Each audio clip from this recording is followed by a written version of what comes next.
Foi uma questão muito biográfica. Hum, Foi uma fase da vida, foi uma questão pessoal, teve a ver até com uma separação e, e com várias leituras de algumas peças de teatro durante esse processo, mas quase como um exercício terapêutico, diria assim. Basicamente, eu e o meu ex-marido, nós líamos, durante o processo de divórcio, nós líamos algumas coisas e eu pedia-lhe que ele trocasse as personagens. Disse, ok, nós não nos estamos a entender. Vais ler a personagem feminina e eu vou ler a personagem masculina. E vamos ver se tu consegues perceber. E fizemos isto com Ibsen, fizemos isto com a Casa de Bonecas, fizemos isto com a Menina Júlia, fizemos isto na Gaivota. Pronto. E a ideia surgiu daí, surgiu de uma coisa muito concreta, muito pessoal, muito íntima. Um processo, é um início muito íntimo, que é meio fora, assim, partilhar, mas de facto é isto. E pronto, e depois fomos desenvolvendo. Eu falei desta questão ao Pedro, queria muito que o Pedro fosse o meu Júlio. Disse, Pedro, acho que isto é uma oportunidade para estarmos juntos outra vez, vamos pensar como é que vamos trabalhar isto. Tenho muito interesse em fazer esta troca das personagens, esta troca de género. Interessa muito pôr um homem a vivenciar esta experiência feminina, esta personagem feminina, como é que ele diz estes textos, como é que um homem representa esta coisa que é esta dor meio exacerbada, este romantismo.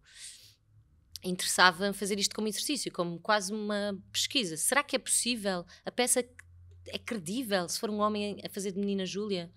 Então isto estava-me a intrigar. Sem saber se funcionaria ou não. Vamos lançar a proposta e vamos ver se funciona, porque a própria peça também acaba por falar de uma espécie de democratização, não de uma democratização, mas desta questão de uma luta de classes, de uma impossibilidade de progressão, de uma impossibilidade de evolução social, ou seja, o que for, e queríamos remeter para o mesmo. Se há esta impossibilidade desta evolução social, desta transgressão, será que entre o homem e a mulher também há esta impossibilidade de um se pôr na pele do outro?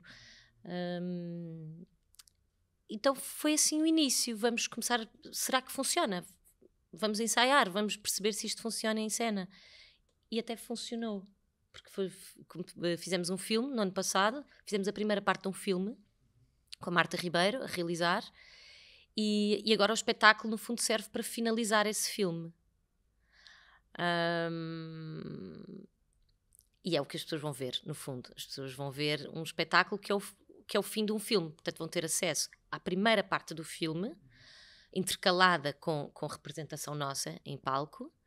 E depois com a última parte da narrativa do Strindberg, para acabar o filme. Portanto, nós vamos, no fundo, as pessoas vão ficar com uma noção da narrativa, com uma noção da história da Menina Júlia, na versão Menino Júlio, em que Pedro é o Júlio, o Sérgio é a Cristina, o meu noivo, eu sou João, a Joana. E vamos intercalando entre interpretação entre teatro e o filme. Pronto, as pessoas vão ter esse acesso à parte do filme já feita e nós vamos estar a ser filmados, porque a Marta precisa concretamente de acabar o filme. Nós vamos estar a ser filmados o tempo inteiro e se for preciso cortar, é preciso cortar. Se for preciso repetir, é preciso repetir. Vamos estar um bocado a demonstrar, assim, a abrir por completo o processo.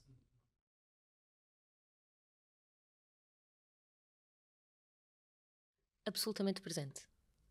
O que nós fizemos no início, eu e o Pedro tivemos ali num exercício de simplesmente trocar os nomes e perceber, nós até quase que assumimos uma coisa meio barroca, tipo, vamos tentar dizer exatamente isto e só trocar o género, só trocar o artigo. E depois fomos percebendo que não dava, que continuávamos um bocado barrocos, que continuávamos esquisitos a dizer tudo daquela forma e fomos cada vez mais tornando a linguagem mais próxima de nós. Por isso, a narrativa em si é a Menina Júlia. É a história da Menina Júlia, absolutamente. É a história dessa noite. É esta história, esta tensão sexual, esta tensão emocional entre eles, com esta impossibilidade de uma pessoa, de um servente, se envolver com uma aristocrata, neste caso ao contrário, Eu serei a servente, ele um aristocrata, e há esta impossibilidade que cria esta tensão gigante entre estas duas questões, entre a questão de classe e a questão sexual e amorosa.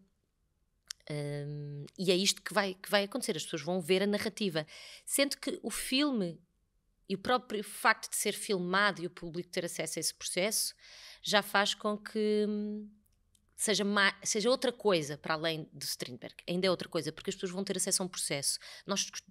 O filme tem discussões sobre o processo, o filme que as pessoas vão ver tem aquilo que nós chamamos do fora de cena.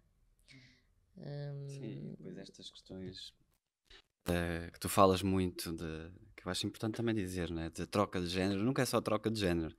É o finalmente, menino Júlio, porque finalmente, não é? Porque tu já falaste disso até noutros lados, é porque realmente agora há também uma preocupação com este lado do que é que são estas questões da masculinidade frágil, da independência do feminino.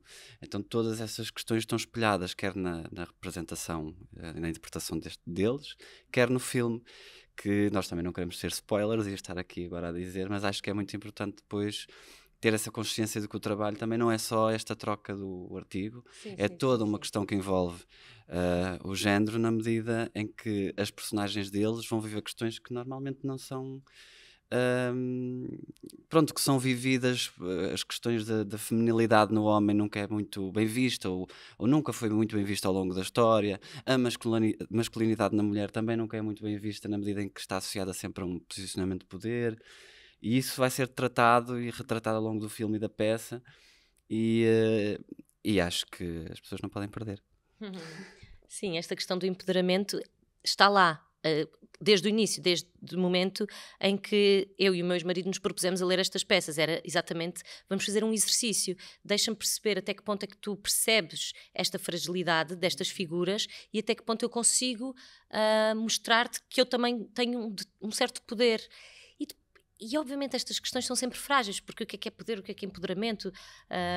Às vezes estas mulheres com os seus gritos e com os seus lives de histeria e de loucura quase, também estão empoderadas de certa forma, capacidade de terem uma voz, capacidade de poderem, há um momento em que há um rasgo, há um momento em que elas dizem basta.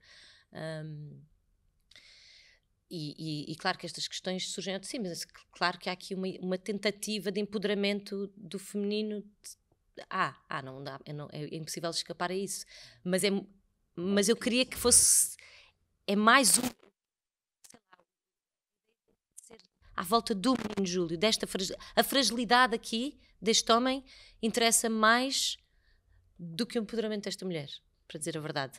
Até porque outro dia a ver por alto, estava a ver coisas sobre o prefácio do Strindberg, e o Strindberg põe a mulher numa situação de muita subjugação.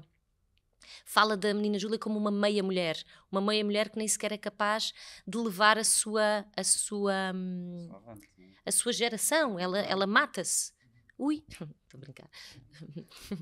Portanto, ela nem sequer leva a sua consanguinidade em frente, ela não leva a sua geração em frente. É uma meia-mulher, é uma mulher que não é concretizada. E ele fala nisto também como uma fraqueza da mulher e ele sentir que este drama que ele na cabeça dele era um drama moderno, servia muito mais para as mulheres se envolverem psicologicamente num determinado drama, porque os homens estariam mais distanciados deste tipo de narrativas. E eu acho que felizmente está diferente. Acho que há a possibilidade do homem simpatizar com este tipo de drama, e já provavelmente há mais de um século. E talvez me tenha perdido, mas é isto. Pois que a mim me faz pensar, mesmo em questões de interpretação, como é que este jogo de hierarquia social e de poder que a Joana por vezes que acaba por ter sobre mim, como é que nós não criamos aqui apenas uma luta de galos, mas podemos perceber que a fragilidade de um pode contaminar a fragilidade do outro, e que isso pode ir trocando de um lado para o outro sem que haja só o foco no empoderamento da mulher ou o foco na fragilidade do homem. O que eu sinto é que vamos estando aqui num jogo de ping-pong em relação a esse jogo, para também não criar um moralismo em torno de quem é que é mais poderoso ou mais empoderado. Acho que é por aí.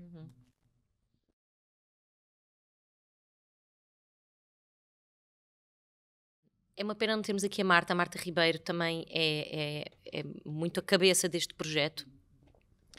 E ela para a semana começa não está cá agora em Portugal, e há uma pergunta que eu gostava que fosse a Marta a responder, obviamente.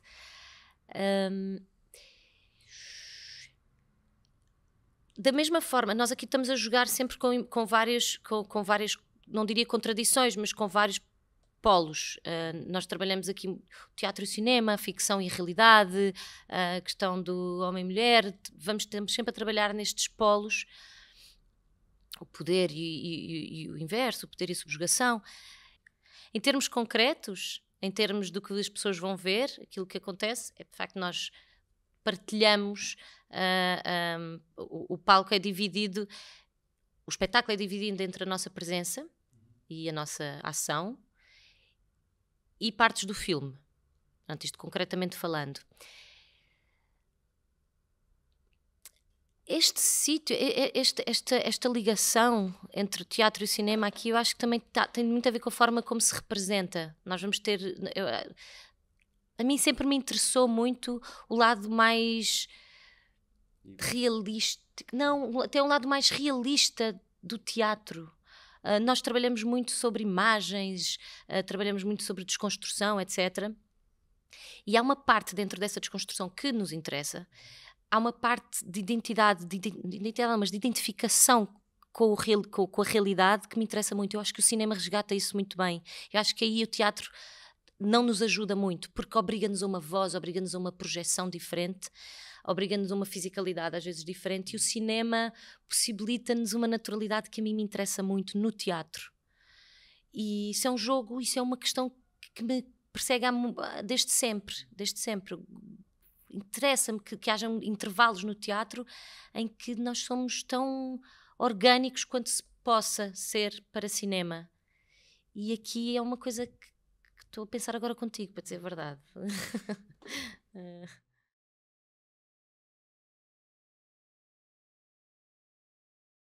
Nós vamos estar no andar de baixo, não vamos estar no primeiro andar, onde por vezes há várias performances, para além de ser também espaço de galeria.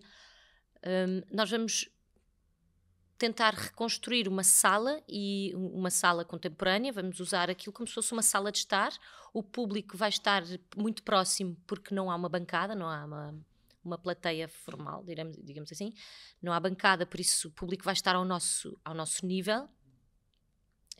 Que também nos interessa, porque nós muitas vezes estamos neste sítio como atores, nós somos espectadores do próprio filme durante o espetáculo, e por isso nós estamos muito próximos do público nesse sentido, e o público próximo de nós.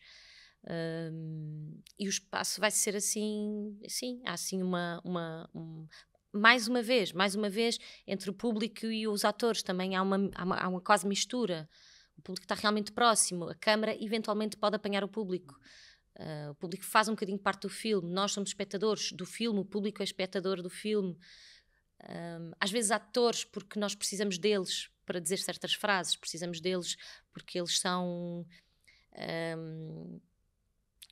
eles vão precisar, eles são parte da peça, nós precisamos do olhar deles, precisamos de dizer que lá fora estão-nos a perseguir e precisamos deles para serem os restantes personagens às vezes. Por isso é tentar criar assim uma coisa sem grandes desníveis, sem a plateia e os atores, não, estamos próximos. Eles vão assistir de facto a um filme a ser feito, sim, para além de que as pessoas têm acesso à nossa representação, em simultâneo com a tela, em simultâneo com planos muito fechados, por isso acabam por ter acesso ao cinema e à teatralidade de uma forma simultânea. Cada espetáculo é diferente. Não dá para controlar a filmagem em absoluto. Até porque a Marta vai precisar de usar diferentes planos em diferentes dias, vamos ter que aproveitar cortes e contraplanos.